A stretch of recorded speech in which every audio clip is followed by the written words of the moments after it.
Bismillahirrahmanirrahim. Assalamualaikum warahmatullahi wabarakatuh. Alhamdulillahi hamdan katsiran tayyiban mubarakan fihi mubarakan alaihi kama yuhibbu rabbuna wa yarda. Asyhadu an la ilaha illallah wahdahu la syarika lah wa asyhadu anna Muhammadan abduhu wa rasuluhu wa safiyyuhu min khalqihi wa habibuhu.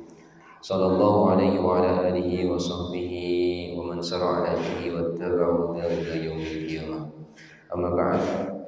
Allahumma subhanaka la ilma lana illa ma 'allamtana innaka antal alimul hakim. Allahumma inna nas'aluka ilman nafi'an wa rizqan thayyiban wa lisanan dzakiran wa qalban khashi'an wa 'amalan mutaqabbalan. Amin Allahumma amin. Hadirin jamaah sekalian, Bapak dan Ibu yang dirahmati Allah Subhanahu wa taala. Alhamdulillah, puji syukur kita kembali panjatkan kehadirat Allah Subhanahu wa taala.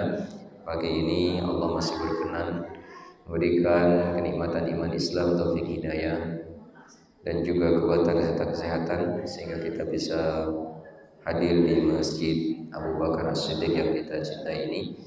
Mudah-mudahan Allah berkenan juga memberikan ilmu yang bermanfaat bisa kita amalkan dalam kehidupan kita dan bisa menjadi bekal untuk kebaikan di dunia dan akhirat.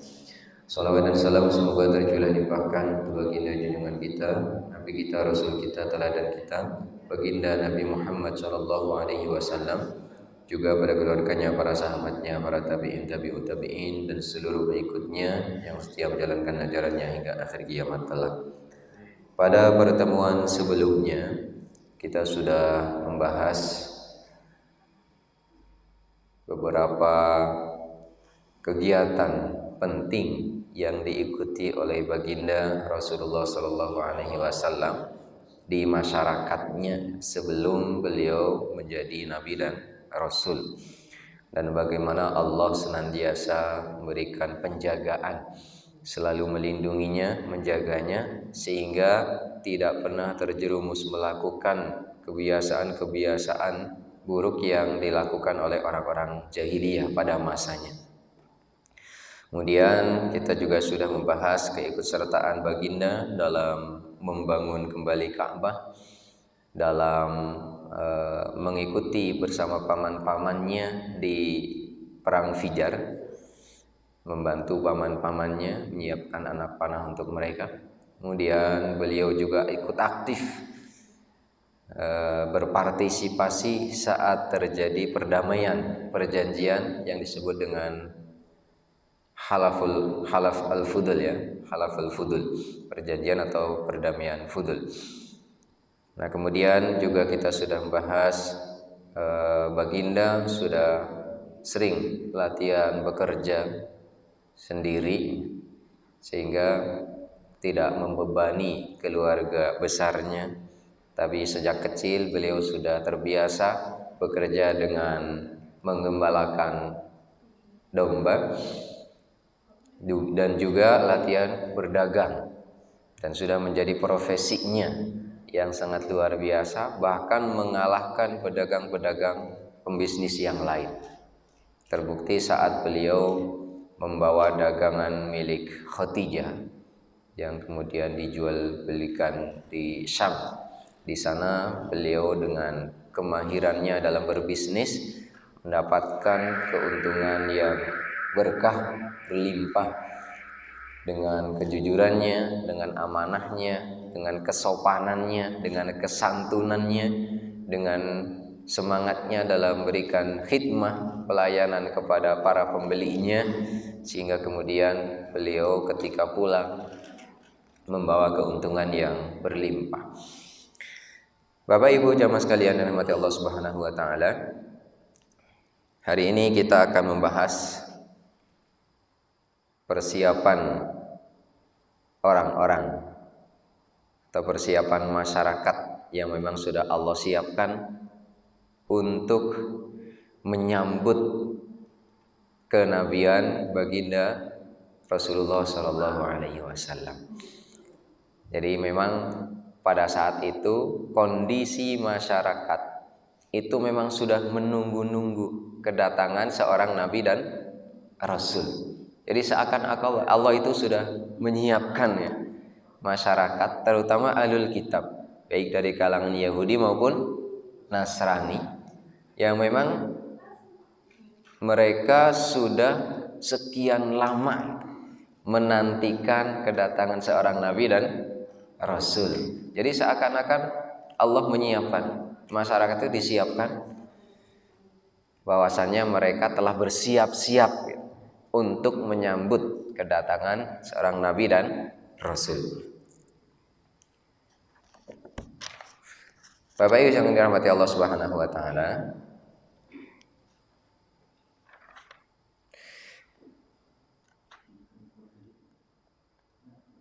yang pertama itu doanya Nabi Ibrahim, dan juga kabar gembira dari para nabi sebelumnya bahwasanya suatu saat akan diutus seorang nabi akhir zaman. Doa Nabi Ibrahim disebutkan di dalam surat Al-Baqarah ayat 129. Rabbana wab'ats fihim rasulan minhum yatlu 'alaihim ayatika wa yu'allimuhumul kitaba wal hikmata wa yuzakkihim innaka antal azizul hakim. Ini doa Nabi Ibrahim yang didoakan kepada Allah Subhanahu wa taala saat meninggalkan istri dan anaknya di Mekah, yaitu Hajar ya, ibunda Hajar bersama anaknya Ismail.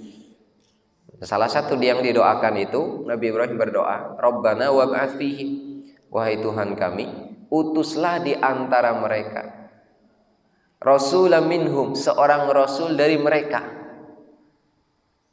Ini doa Nabi Ibrahim, yang sejak Nabi Ibrahim meninggal sampai dengan Nabi sebelum Nabi Muhammad, Nabi Isa alaihissalam, itu doa ini belum terwujud. Bayangkan berapa ribu tahun itu antara Nabi Ibrahim terus ini doa didoakan ketika Nabi Ibrahim meninggalkan istrinya dan anaknya Ismail di Mekah. Saat itu mereka punya anak keturunan, menjadilah bangsa Arab. Nah, nabi-nabi sebelum itu kan dari kalangan Bani Israel rata-rata, memang dari keturunan Ibrahim, tapi bukan anaknya dari keturunan Ismail, tapi dari keturunan Ishak, mulai dari Yakub, Yusuf, Ayub, Syuaib, Musa, Harun, Zulkifli, terus sampai Nabi Isa. Nah, doa ini belum terwujud, belum dikabulkan oleh Allah di antara keturunan Ismail yang didoakan oleh Nabi Ibrahim. Wahai Tuhan kami, utuslah di antara mereka seorang rasul dari kalangan mereka, yatlu alaihim ayatika, yang membacakan kepada mereka ayat-ayatmu, wa yu'allimuhumul kitaba wal hikmah, dan mengajarkan kepada mereka Alkitab dan hikmah, wa yuzakkihim, dan mensucikan mereka, innaka antal azizul hakim, sesungguhnya engkaulah yang maha perkasa lagi maha bijaksana. Jadi Al-Quran menyebutkan bahwasanya Allah Subhanahu wa ta'ala memberikan kabar gembira dengan akan diutusnya Nabi Muhammad SAW kelak di dalam doa Nabi Ibrahim ini. Dan ini disebutkan di dalam kitab-kitab yang diturunkan sebelumnya kepada para nabi-nabi terdahulu. Di antaranya Nabi Isa memberikan kabar gembira. Wa idz qala Isa bin Maryam, dan ingatlah ketika Isa bin Maryam berkata, ya Bani Israel, wahai Bani Israel, inni Rasulullahi ilaikum, sesungguhnya aku ini adalah utusan Allah kepada kalian, musaddiqan lima baina yadayya minat Taurat, yang membenarkan kitab yang ada di antaraku sebelumku, yaitu kitab Taurat. Nah, kitab Taurat diturunkan kepada Nabi Musa sebelum Nabi Isa. Dari Nabi Isa diutus ini membenarkan juga kitab sebelumnya, kitab Taurat. Kemudian tidak menyalahkan, tapi membenarkan keberadaannya, meyakini, beriman bahwasanya kitab Taurat pernah diturunkan oleh Allah Subhanahu wa taala.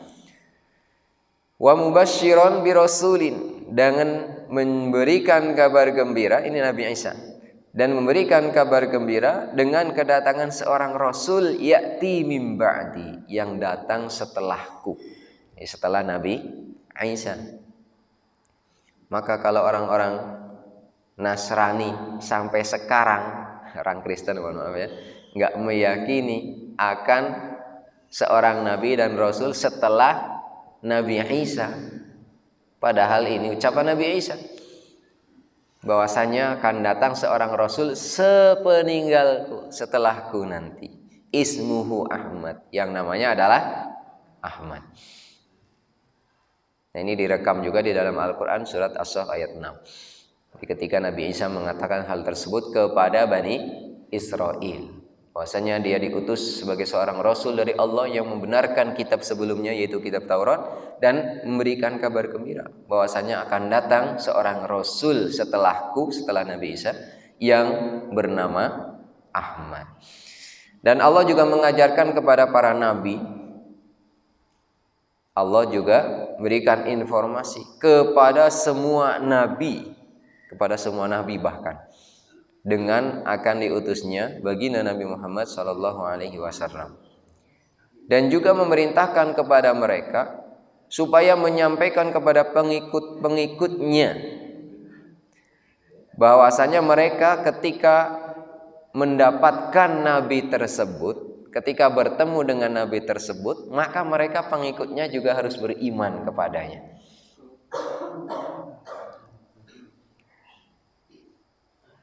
Di antaranya ini di surat Al-Imran ya. Dan ingatlah ketika Allah berikan janji kepada para nabi saat memberikan pada mereka Alkitab dan hikmah, kemudian datang kepada mereka seorang rasul yang membenarkan kitab-kitab yang diturunkan bersama mereka, agar kalian benar-benar beriman kepadanya dan benar-benar akan memberikan pertolongan kepadanya. Qala aqrartum, apakah kalian setuju? Wa akhadtum ala dzalika isri, dan kalian mengambil janji akan hal tersebut kepadaku. Qalu, para umatnya itu mengatakan aqrarna, kami setuju. Qala, nabi tersebut berkata, fashhadu, saksikanlah oleh kalian, wa ana ma'akum minasyahidin, dan sesungguhnya aku bersama kalian termasuk orang-orang yang menyaksikan. Nah, kemudian yang terjadi di dalam kitab Taurat dan kitab Injil itu terjadi pemalsuan seteninggal orang-orang pengikut utamanya para nabi tersebut ya. Nabi Musa kemudian setelah seberapa ratus tahun kemudian, karena tidak dijamin oleh Allah kitabnya akan dijaga, maka kitab Taurat ini mengalami penyimpangan, perubahan ayat-ayatnya.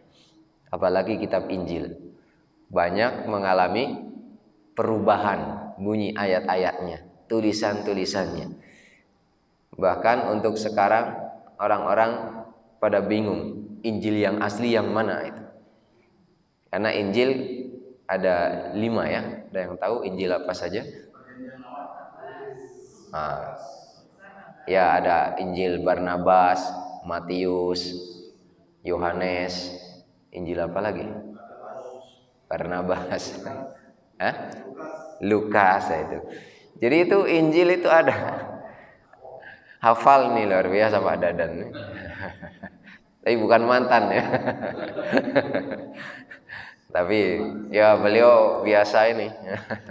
Baca ya, sering baca itu. Jadi Injil 5 itu ayatnya beda-beda itu. Jadi Injil yang ada 5 macam itu ternyata ayatnya bisa bertentangan satu dengan yang lainnya. Ada yang mengatakan bahwasanya Isa itu bukan Tuhan. Injil yang lain mengatakan Yesus Tuhan. Kan bingung yang benar yang mana. Belum lagi itu sama-sama ini tetapi sangat bersinggungan. Kristen Protestan dengan Kristen Katolik. Itu dulu sampai berperang. Nah, jadi bingung, yang mana yang benar? Sama-sama Injil, yang satu bahasa Inggris, yang satu bahasa Sunda. Jadi yang benar yang mana Injilnya? Yang bahasa Sunda apa yang bahasa Inggris? Apa yang bahasa Indonesia itu? Dan di situ nggak disebut terjemah Injil, itu nggak disebut itu. Kalau terjemah Al-Quran bukan Al-Quran. Al-Quran tetap dengan bahasa Arabnya. terjemahnya nggak bisa jadi Al-Quran. Tapi Injil bahasa Indonesia juga Injil, bahasa Inggris, bahasa Sunda, bahasa Jawa, Injil juga. Jadi yang benar yang mana ini? Sementara yang bahasa Inggris juga bukan Injil. Dulu Nabi Isa bukan berbahasa Inggris, bukan berbahasa Romawi, bukan bahasa Inggris di Vatikan misalnya. Tidak demikian. Atau di Italia. Yang masuk ke sana itu sudah mengalami banyak perubahan kitab Injilnya. Yang waktu itu kita ceritakan dengan adanya seorang Yahudi yang awalnya sangat memusuhi Kristen, tiba-tiba dia menjadi pendeta yang bernama Paulus. Nah, inilah yang kemudian mengajarkan ajaran Trinitas yang mudah diterima oleh orang-orang Eropa, orang Barat. Itu Paulus. Ini yang pertama kali mengajarkan ajaran Trinitas. Yang sebelumnya Kristen itu bertauhid kepada Allah Subhanahu wa ta'ala. Tapi dengan masuknya Paulus yang memang dari awal itu nggak suka dengan Nabi Isa, nggak suka dengan pengikutnya Nabi Isa, nggak suka dengan Kristen yang orisini. Ya, begitu dia tiba-tiba merubah agamanya menjadi agama Kristen karena orang pintar, orang hebatnya dijadikan sebagai pendeta. Nah, di sanalah mulai merusak ajaran Kristen dari dalam. Merusak ajaran Nasrani dari dalam yang awalnya bertauhid kemudian dirubah menjadi Trinitas.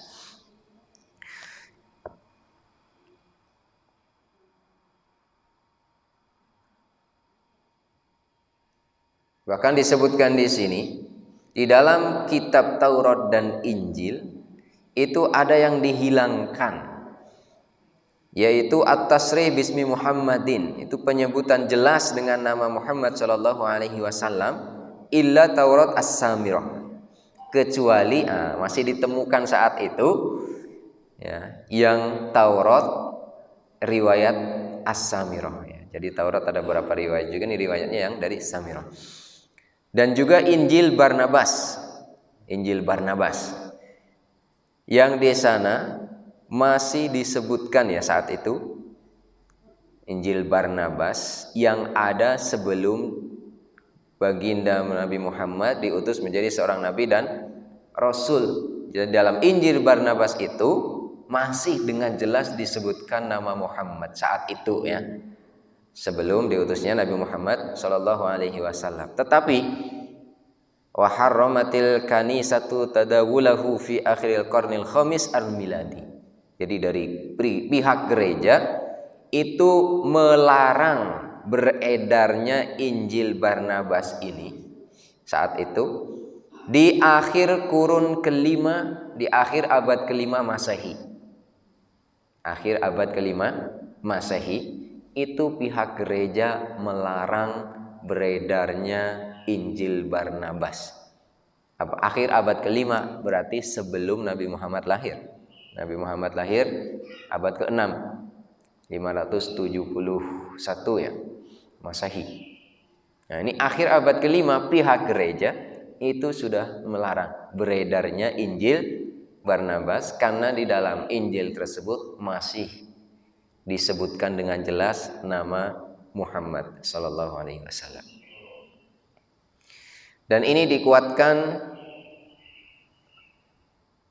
dengan beberapa manuskrip ya. Beberapa manuskrip yang ditemukan di daerah Laut Mati.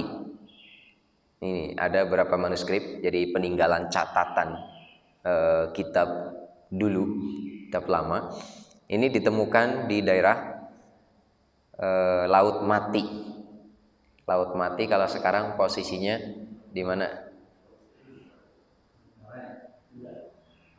Ya, di daerah sekitar Turki, Israel, Palestina itu ya, di dekat-dekat situ ada Laut Mati.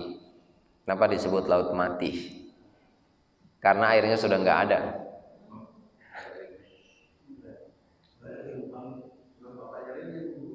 Hah? Jadi dulunya laut, tapi jadi daratan. Ya. Jadi dulunya laut, tapi jadi daratan. Nah, di daerah tersebut itu ditemukan naskah lama ya. Jadi manuskrip lama, naskah lama Injil Barnabas, dan ditemukannya itu enggak lama, zaman-zaman sekarang. Jadi manuskrip naskah lama dari Injil Barnabas itu ditemukan di daerah tersebut. Nah, itu ketika dipelajari masih ada itu penyebutan dengan jelas nama Muhammad. Ini naskah lama.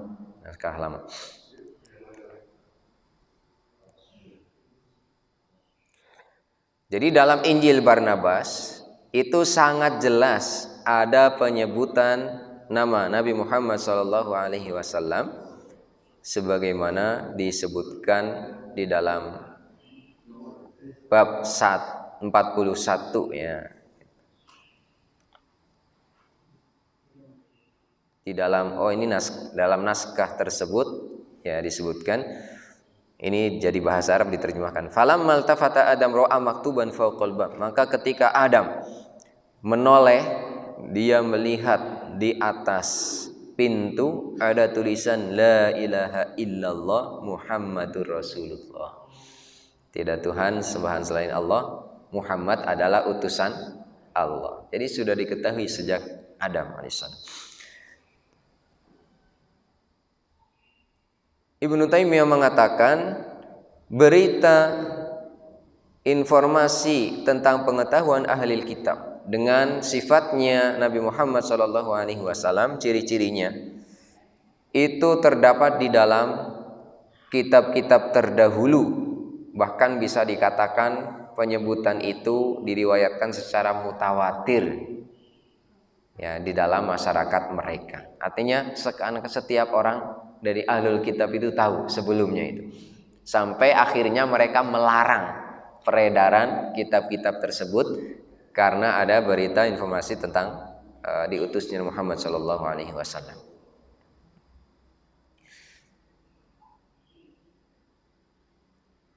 Hal ini bisa diketahui dari beberapa hal. Yang pertama, di dalam kitab-kitab yang ada sekarang, di dalam kitab-kitab yang masih ada sekarang ya, alhamdulillah masih ada juga kitab Taurat, kitab Injil, walaupun masih banyak terjadi pemalsuan atau peniadaan beberapa ayat, tetapi masih ada, dan ini bisa menjadi bukti kebenaran Islam, kebenaran Nabi Muhammad SAW. Yang kedua, adanya informasi dari orang-orang yang telah membaca kitab-kitab sebelumnya di zaman Nabi Muhammad SAW, baik dari orang yang sudah masuk Islam, ahlul kitab masuk Islam, ataupun ahlul kitab yang tidak masuk Islam, tapi mereka memberikan informasi tentang informasi yang berkaitan dengan diutusnya Nabi Muhammad SAW. Misalnya, ini seakan-akan menjadi riwayat yang mutawatir, yang sudah pasti benar, tidak diragukan lagi, dari kalangan Ansor, orang-orang Madinah, Yatsrib pada saat itu, karena mereka punya tetangga banyak orang-orang Yahudi. Jadi di Madinah sebelum menjadi wilayah Muslim, ketika Rasulullah datang ke Madinah itu banyak orang-orang Yahudi yang sudah tinggal di Madinah, dan mereka sangat kuat, punya benteng-benteng yang kokoh di Madinah itu.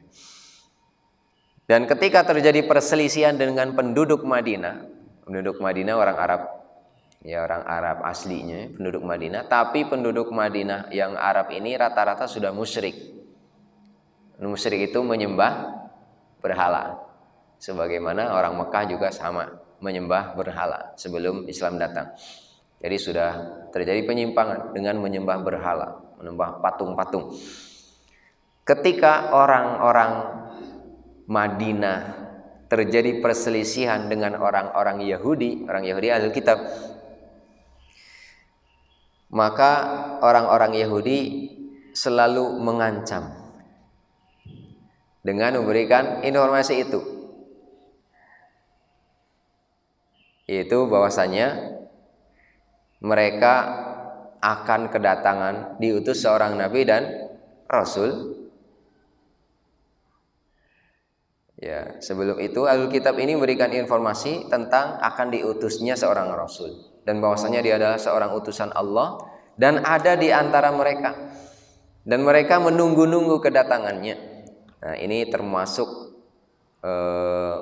penguat terbesar, dalil terbesar atau motivasi terbesar, motif terbesar yang kemudian nanti membuat orang-orang Ansor, orang-orang Madinah itu cepat sekali menerima kenabian Nabi Muhammad Sallallahu Alaihi Wasallam. Ketika mereka diajak untuk masuk Islam, itu langsung beriman dan membaiat baginda Rasulullah Sallallahu Alaihi Wasallam di Mekah awalnya, ya. Ketika mereka haji, diajak masuk Islam, kemudian diseru oleh baginda Nabi Muhammad supaya meluk Islam dan mereka segera beriman. Karena di Madinah itu sudah sering, hampir setiap terjadi perselisihan, orang-orang Ahlul Kitab itu kan mengancam, kami akan kedatangan seorang nabi, seorang rasul, kami akan mengikutinya dan kami akan memerangi kalian dengan nabi tersebut. Di antaranya hadis Salamah bin Waqqas, dan dia termasuk orang-orang yang ikut dalam perang Badar. Dia mengatakan, ini orang Ansar ya, berarti orang Madinah. Dia mengatakan, kami dulu punya tetangga orang Yahudi dari Bani Abdul Ashhal. Pada suatu hari kami keluar dari rumahnya. Suatu hari dia keluar dari rumahnya sebelum diutusnya Nabi Muhammad SAW dalam waktu yang tidak terlalu lama. Dia berdiri di atas majelisnya Abdul Ashhal. Salamah mengatakan, dan aku pada saat itu orang yang paling muda secara usianya. Aku memakai burdah, berbaring ya di antara keluargaku. Maka orang Yahudi tersebut menyebut-nyebut tentang hari kebangkitan, tentang hari kiamat, tentang adanya hari perhitungan, hari ditimbangnya amal, adanya surga dan neraka. Faqala dzalika liqaumin. Dia mengatakan hal itu kepada suatu kaum. Sedangkan kaum itu merupakan ahlu syirki, orang-orang yang menyembah berhala, itu orang-orang Madinah. Dan mereka orang-orang musyrik ini beranggapan tidak mungkin akan bangkit lagi, akan dihidupkan lagi setelah kematian. Maka orang-orang musyrik ini mengatakan kepada orang Yahudi tersebut, waihaka ya fulan, celakalah kamu wahai fulan. Apakah mungkin manusia yang sudah mati, sudah menjadi tulang belulang, sudah menjadi tanah kembali, mereka akan dibangkitkan pada hari kiamat menuju ke suatu negeri, di sana ada surga dan neraka, dan mereka akan dibalas dengan amalan-amalan mereka? Orang Yahudi itu mengatakan, "Na'am, betul."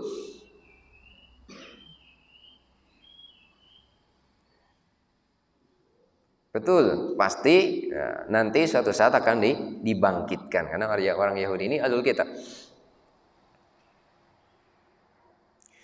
Mereka mengatakan, waihak, celakalah kamu. Ya. Wa ma ayatu dzalika, apa tanda-tanda akan hal tersebut? Ya. Kemudian orang Yahudi itu mengatakan, tanda-tandanya adalah nabiyun, seorang nabi, yub'atsu min nahwi hadhil bilad, akan ada seorang nabi yang diutus dari arah daerah tersebut. Dia menunjuknya ke kota Mekah. Ini orang Yahudi ini. Jadi ketika ditanya apa tanda-tanda bahwasanya manusia nanti akan dibangkitkan, nah dia mengatakan tanda-tandanya itu nanti akan diutus seorang nabi yang diutus dari daerah tersebut, dari arah daerah sini, dan dia mengisyaratkan dengan tangannya ke arah kota Mekah dan Yaman. Artinya dia di Madinah itu utara. Dia menunjuknya nanti akan diutus seorang nabi dari arah, nah ini, dari dia menunjukkan selatan, berarti arahnya Mekah dan Yaman. di Mekah dan Qalu, ini orang-orang musyrik Madinah mengatakan lagi, wa mata narahu, dan kapan kami akan bisa melihatnya? Maka orang Yahudi itu fanadhara ilayya, kata tadi yang meriwayatkan yang masih paling muda ya, paling kecil saat itu, fanadhara ilayya, orang Yahudi itu melihatku dan saat itu aku orang yang paling kecil, paling muda. Orang Yahudi itu mengatakan setelah melihat anak tersebut, anak kecil, iyastangfitu hadzal ghulamu umruhu yudrikuhu. Seandainya anak kecil ini nanti menjadi besar, usianya sampai usia besar, usia tua ya, usia tua, dia akan bertemu dengannya. Dia akan bisa melihat nabi tersebut. Maka Salamah mengatakan, demi Allah, tidaklah pergi malam dan siang. Maksudnya tidak terlalu lama setelah itu sampai akhirnya Allah mengutus Rasulullah Shallallahu Alaihi Wasallam dan dia hidup di antara kami, maka kami pun beriman kepadanya. Sedangkan orang Yahudi tersebut mengingkarinya karena kebencian dan kedengkian yang ada pada dirinya. Maka kami pun berkata kepada orang Yahudi itu, wailaka ya fulan, celaka kamu wahai fulan. Ya. Bukankah dulu kamu yang memberikan kabar akan diutusnya seorang nabi dan rasul? Ya. Kami beriman sementara kamu malah membangkang itu. Kami beriman, kamu malah tidak mau beriman karena iri dan dengki diutusnya nabi bukan dari kalangan mereka, orang-orang Yahudi Bani Israel.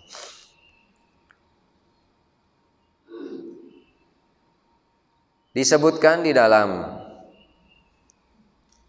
kitab Al-Jawabus Shahih, penulisnya Ibnu Taimiyah mengatakan, qad ra'aitu ana min nasakhiz zabur, sungguh aku telah melihat dari naskah manuskrip kitab Zabur, ma fihi tasrihun bi nubuwwati Muhammad sallallahu alaihi wasallam bismihi, yang di dalam kitab Zabur kitabnya siapa? Kitab Nabi Daud. Jaraknya juga jauh dengan Nabi Muhammad sallallahu alaihi wasallam. Ini dilihat oleh seorang ulama yang bernama Ibnu Taimiyah. Walaupun terjadi perbedaan ya antara Ibnu Taimiyah dan ulama yang lainnya, tetapi di karya-karya yang seperti ini ya tidak masalah. Jadi Ibnu Taimiyah mengatakan, sungguh aku telah melihat di dalam naskah kitab Zabur yang di dalamnya terdapat dengan jelas penyebutan kenabian Muhammad sallallahu alaihi wasallam dengan namanya. Dan tetapi aku melihat pada naskah yang lain di kitab Zabur, di naskah yang lain.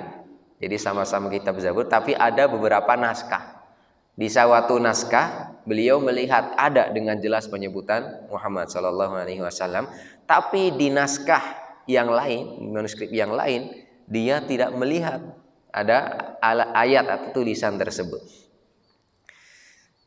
Maka pada saat itu tidak menutup kemungkinan bahwasannya di sebagian naskah dari kitab Zabur itu telah dihilangkan, yang di situ disebutkan ciri-ciri Nabi Muhammad SAW, karena di sebagian naskah yang lain ada, sementara di sebagian naskah kitab yang sama, kitab Zabur, sebagian naskahnya tidak ada. Jadi tidak menutup kemungkinan sifat-sifat atau ciri-ciri kenabian Nabi Muhammad dalam naskah yang lain telah dihilangkan, dihapuskan. Dan Abdullah bin Amr menyebutkan ciri-ciri Rasulullah SAW di dalam kitab Taurat. Dia mengatakan, demi Allah, sesungguhnya dia, baginda Nabi Muhammad SAW, benar-benar telah disifati di dalam kitab Taurat dengan sebagian sifat-sifat yang ada di dalam Al-Quran. Ya ayyuhan nabiyyu inna arsalnaka syahidan wa mubasysyiran wa nadhira. Ini di dalam kitab Taurat. Wa hirzan lil ummiyin, ada tambahannya. Wa hirzan lil ummiyin anta abdi wa rasuli. Sammaitu kal mutawakkilu laisa bifadhin wala ghalidin wala sakhabin fil aswaqi wala yata'u bisayyi'ati sayyi'ah walakin ya'fu wa yasfah wala yakbiduhu Allahu hatta yuqima bihil millatil auja bi ayyakulu la ilaha illallah wa yaftah bihi ayunan amya wa adanan samma wa quluban ghalfa. Ini yang ada di dalam kitab Taurat yang ditemukan oleh sebagian para sahabat, yaitu Abdullah bin Amr. Jadi di situ ada ciri-ciri Nabi Muhammad sesuai dengan ciri-ciri yang ada di dalam Al-Quran. Kemudian ada seorang ahlul kitab dulu masuk Islam. Seorang ahlul kitab setelahnya masuk Islam yang bernama Ka'ab al-Ahbar. Jadi Ka'bul Ahbar. Dia orang ahlul kitab, Nasrani atau Yahudi ya. Tapi kemudian masuk Islam. Dia mengatakan ini ajidu fit Taurati maktuban. Sesungguhnya aku menemukan di dalam kitab Taurat tertulis Muhammadun Rasulullah. Muhammad adalah utusan Allah. La fadhdun wala ghalidun. Dia tidak keras dan tidak jangar. Wala sakhabun fil aswaq, tidak pernah menipu di pasar. Wala yaji sayyi'ata bis sayyi'ati, tidak membalas keburukan dengan keburukan, tetapi dia memaafkan, berlapang dada. Umatnya senantiasa menjadi orang-orang yang memuji. Mereka memuji Allah di setiap rumah-rumahnya, bertakbir kepada Allah di setiap kondisi. Nah, ini disebutkan sifat-sifat seperti itu di dalam kitab Taurat, dan ini bahkan disebutkan lahum fi jawfil lail dawi kawa dawi nahl, bagi mereka umatnya itu di tengah-tengah malam itu ada suara bergemuruh seperti suara gemuruhnya lebah, karena setiap malam umatnya pada membaca Al-Quran di rumah-rumahnya. Dulu para sahabat itu kalau malam hari kita jalan di samping rumahnya para sahabat, dan rumahnya berdekatan, setiap rumah pada membaca Al-Quran, sehingga ketika kita lewat di samping rumahnya itu, Masya Allah, kedengaran suaranya seperti suara gemuruh lebah itu, saking banyaknya yang membaca Al-Quran di rumah-rumahnya. Masya Allah, luar biasa. Kalau sekarang dihidupkan, malam-malam lewat samping rumah Pak Asep, wah, lagi baca Quran. Lewat samping Pak Haji Untung, baca Quran sekeluarga. Pak Dada nih, Pak Ohan, pada hidup malam-malam, Masya Allah, luar biasa itu. Kalau sekarang kita ke kota lewat rumah-rumah, bahkan rumah yang diganggang gitu ya, diganggang malam-malam lewat, itu yang didengar suara apa? Semuanya televisi. Semuanya suara televisi. Kalau nggak suara televisi ya YouTube gitu. Duduk pinggir jalan ya YouTubean ya. Nah, kalau ke kota-kota besar ya bioskop malam hari ya. Hiburan-hiburan malam di kafe-kafe ya, di kafe-kafe biasanya ngapain Pak Haji? Kalau malam hari di kafe-kafe ya pada gitaran, nyanyi-nyanyi, musik-musik anak-anak muda itu. Tapi dulu di zaman Rasulullah Shallallahu Alaihi Wasallam itu suara bergemuruh, suara saking banyaknya setiap rumah pada menghidupkan malam dengan membaca Al-Quran. Ya, dulu menjadi kesenangan buat mereka menghidupkan malam dengan baca Al-Quran. Kemudian di dalam kitab tersebut, ini yang dikatakan oleh orang ahlul kitab Yahudi yang masuk Islam ya, dia masih melanjutkan. Jadi lahu, mereka umatnya di tengah malam itu terdengar suara seperti gemuruh suara lebah. Kemudian mauliduhu, tempat kelahiran Nabi itu di Mekah. Wa majaruhu bi Tobah, dan tempat hijrahnya itu Tobah. Tobah itu nama lain Madinah. Wa mulkuhu bis Syam, dan kerajaannya di Syam. Padahal ya saat itu Nabi Muhammad masih di Madinah. Bahkan Nabi Muhammad meninggal itu Syam itu belum menjadi wilayah Islam. Ya. Ini disebutkan juga di dalam kitab Sirah karangan Ibnu Katsir. Kemudian poin yang kedua, jadi yang pertama ini masyarakat sudah siap seakan-akan menyambut kedatangan seorang nabi dan seorang rasul karena hampir setiap saat itu sering mendengar orang-orang ahlul kitab Yahudi maupun Nasrani yang menyebutkan akan diutusnya seorang nabi dan rasul. Itu seakan-akan disiapkan oleh Allah agar masyarakat menyambut kedatangan ketika Rasulullah Muhammad SAW sudah diangkat menjadi nabi dan rasul. Bisyarat, sekarang kabar gembira para ulama ahlul kitab. Jadi bisyarat ini kabar-kabar terkait dengan kenabian yang akan diutus dari kalangan ahlul kitab. Dikabarkan oleh Salman Al-Farisi tentang dia menceritakan kisah masuk Islamnya yang sangat masyhur. Dikabarkan dari seorang pendeta dari Amuria, ketika pendeta itu hendak meninggal, berkata kepada Salman. Jadi berkata kepada Salman. Salman ini orang Persia yang kemudian melalang buana mencari kebenaran. Jadi dia di Persia telah mempelajari banyak agama. Mempelajari banyak agama di Persia, tetapi dia masih belum puas. Jadi orang Salman ini begitu semangat mencari kebenaran, mempelajari agama-agama yang ada yang saat itu dia temukan. Makanya dia dari Persia, agama yang di Persia yang menyembah Majusi, menyembah api, kemudian Zoroaster, kemudian agama-agama yang lain sudah dipelajari oleh Salman. Dan dia tuh melalang buana mencari kebenaran. Akhirnya bertemu dengan orang ahlul kitab, pendeta-pendeta besar. Di antaranya ini yang menjadi gurunya itu seorang pendeta dari Amuria. Dan pendeta itu terus ditemani oleh Salman sampai meninggal.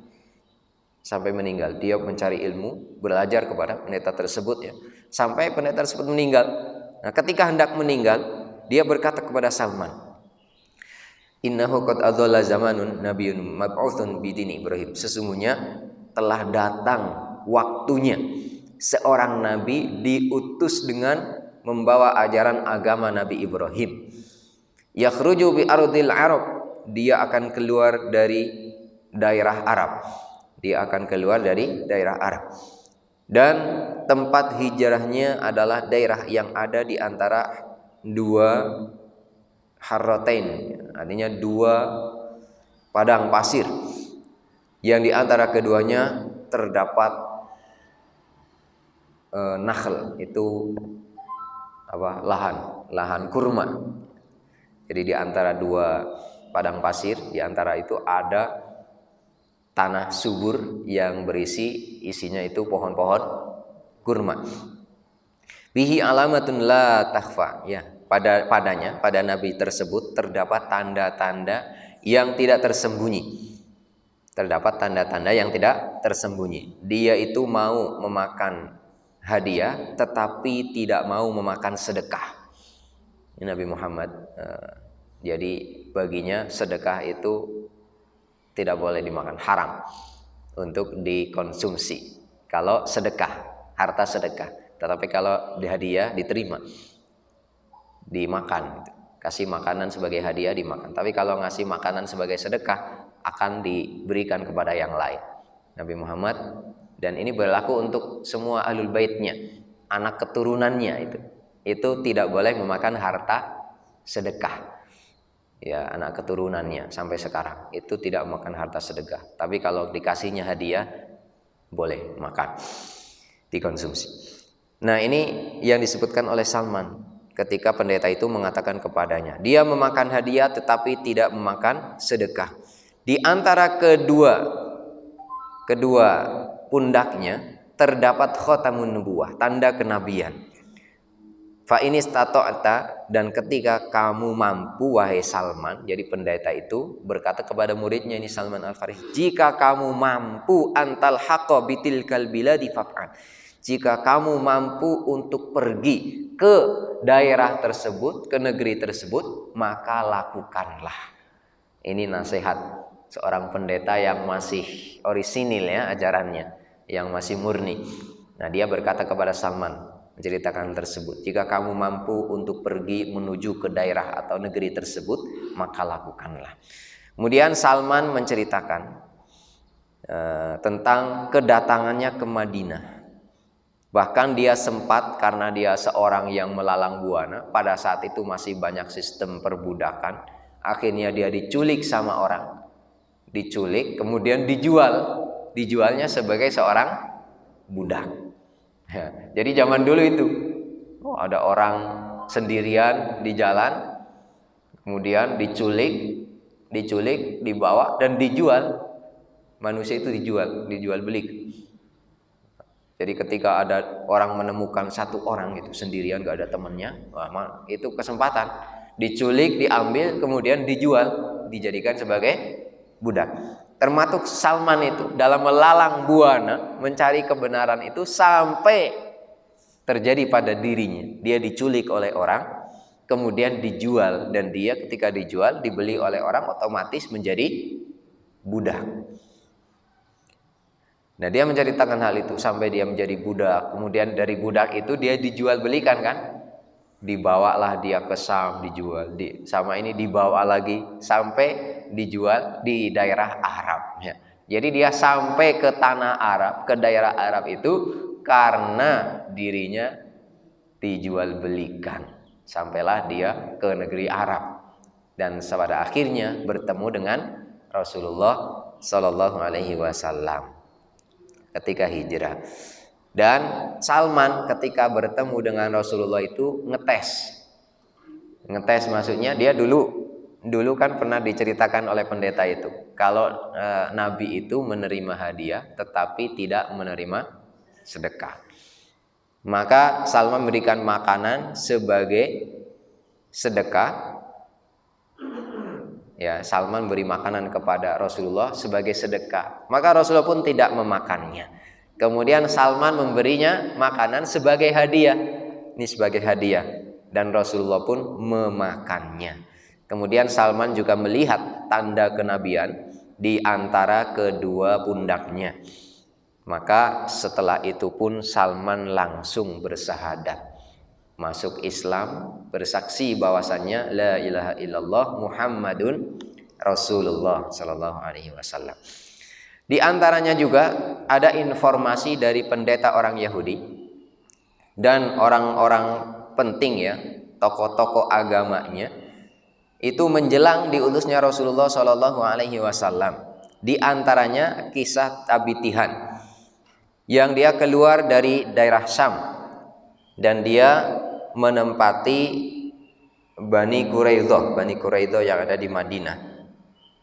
Kemudian pendeta tersebut yaitu Abu Tihan meninggal di Bani Quraidah sebelum diutusnya Nabi Shallallahu Alaihi Wasallam 2 tahun. Jadi 2 tahun sebelum diutusnya Rasul Shallallahu Alaihi Wasallam, orang Yahudi Abi Tihan itu meninggal. Maka ketika dia sakarat, ya, ketika hendak meninggal, dia berkata kepada Bani Quraidah. Bani Quraidah ini orang-orang Yahudi yang tinggal di Madinah, yaitu Bani Yahudi Bani Quraidah. Dia berkata, pendeta tersebut Abi Tihan berkata kepada Yahudi Bani Quraidah, ya ma'syara Yahud, wahai orang-orang Yahudi, ma tarawnahu akhrajani min ardil khamri wal khimyar. Menurut kalian, apa pendapat kalian yang membuat aku harus keluar meninggalkan daerah khamr dan khumyar yang ada di Syam? Ila ardil bu'si wal ju'. Padahal daerah Syam itu daerah yang sangat subur. Banyak tanaman-tanaman buah-buahan di Syam itu. Tetapi pendeta Yahudi ini meninggalkan daerah yang sangat subur tersebut, dia datang ke Madinah yang tandus itu, padang pasir. Maka dia berkata kepada Yahudi Bani Quraidah, wahai orang-orang Yahudi, menurut kalian apa yang membuatku sampai meninggalkan tanah yang sangat subur di Syam sampai aku datang ke daerah sini yang sangat tandus ini? Ya, dia mengatakan ardul bu'si wal ju', ya, tanah tandus dan kelaparan, yaitu Hijaz, Madinah sekarang. Mereka orang Yahudi Bani Quraidah menjawab, anta alam, kamu yang lebih tahu, Anda lebih tahu tentunya. Pendeta tersebut Abu Tihan mengatakan, inni qadamtu hadhil baldah, sesungguhnya aku mendatangi daerah ini karena aku mencari-cari, menunggu-nunggu keluarnya seorang nabi yang telah lama kita tunggu-tunggu dan sudah waktunya untuk datang. Wa kuntu arju ayyub ata fa'attabi'uhu, dan aku berharap ketika dia diutus aku akan menjadi pengikutnya. Ini berita dari pendetanya orang Yahudi yang bernama Bitihan.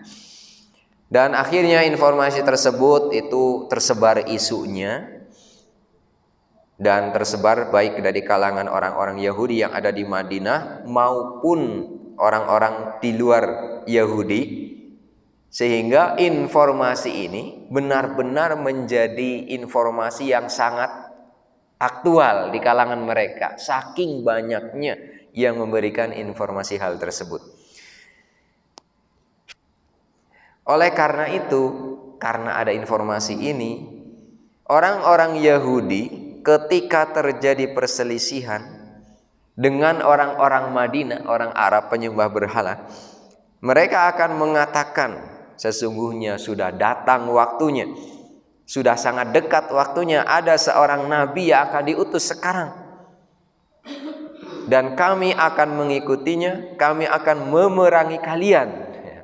Memerangi orang-orang Madinah, orang-orang Arab. Kami akan memerangi kalian bersama nabi tersebut, sebagaimana dulu orang-orang Ad dan Iram. Orang-orang Ad, suku Ad dan Iram, itu yang dibinasakan oleh Allah karena tidak mau beriman kepada nabi dan rasul. Sedangkan nabinya dari kalangan ya orang-orang Bani Israel. Maka orang-orang Yahudi Bani Israel yang ada di Madinah ini, kalau sedang terjadi perselisihan dengan orang Arab Madinah, mereka akan mengancam seperti itu. Sungguhnya sudah datang waktunya, sudah dekat waktunya akan diutus seorang nabi. Kami akan mengikutinya, kami akan menjadi pengikutnya dan akan memerangi kalian bersama dengan nabi tersebut. Sehingga orang-orang Ansor, orang-orang Madinah, orang Arab Madinah ini akhirnya dengan hal tersebut menjadi sebab ketika mereka bertemu dengan Nabi Muhammad SAW, ketika diajak masuk Islam, mereka segera. Karena apa? Karena sebelumnya kami telah mendengar informasi penting tersebut dari kalangan tokoh-tokoh agama Yahudi yang ada di Madinah. Padahal saat itu kami penyembah berhala, menyembah patung musyrik. Dan mereka ahlul kitab punya ilmu yang kami, kata orang-orang Madinah itu, kami tidak memiliki ilmu tentang hal tersebut. Maka ketika terjadi perselisihan, permusuhan antara kami dengan mereka, dan ketika kami mendapatkan dari mereka sebagian apa yang kami tidak suka perlakuan orang-orang Yahudi kepada kami pun akhirnya menentangnya, dan mereka selalu mengancamnya begitu. Sudah waktunya datang seorang nabi, kami akan ikuti, kami akan memerangi kalian sebagaimana dulu Allah membinasakan kaum Ad dan kaum Iram. Begitu juga dengan Raja Konstantinopel, Romawi Timur, yang bernama siapa? Heraklius. Dia mengatakan ketika menerima surat dari Nabi SAW nanti, ketika menerima surat ajakan dakwah dari Rasulullah SAW, ini Raja Heraklius, penganut Kristen berarti, dia mengatakan waqad kuntu a'lamu annahu kharij, dan sungguh aku sebelumnya memang sudah benar-benar mengetahui bahwasannya Nabi itu pasti akan keluar. Tetapi lam akun adzunnu annahu minkum, aku tidak menyangka kalau Nabi yang diutus itu dari kalangan kalian, ya, kepada utusan Rasulullah Sallallahu Alaihi Wasallam. Nah, ini diantara persiapan-persiapan masyarakat, kondisi-kondisi yang Allah siapkan di dalam masyarakat akan kedatangan seorang Nabi dan Rasul yang akan diutus oleh Allah Subhanahu Wa Taala, seakan-akan telah disiapkan. Sehingga ketika Nabi itu datang, Nabi itu sudah diutus, Nabi itu sudah diangkat menjadi Rasul dan berdakwah kepada mereka, ternyata mereka tidak beriman, sudah menjadi hujjah sudah menjadi alasan sehingga mereka yang tidak mau beriman sekalipun dari kalangan ahlul kitab maka tidaklah dicatat sebagai golongan orang-orang yang beriman. Itu saja untuk pembahasan kita terkait dengan persiapan masyarakat menyambut kedatangan Rasulullah Shallallahu Alaihi Wasallam. Insya Allah nanti kita bahas mulai pembahasan yang berikutnya, mulai dari turunnya wahyu dan dakwah secara sembunyi-sembunyi. Sampai di sini dulu, mudah-mudahan bermanfaat. Ada kurang lebihnya mohon maaf. Kita dengan baca hamdalah.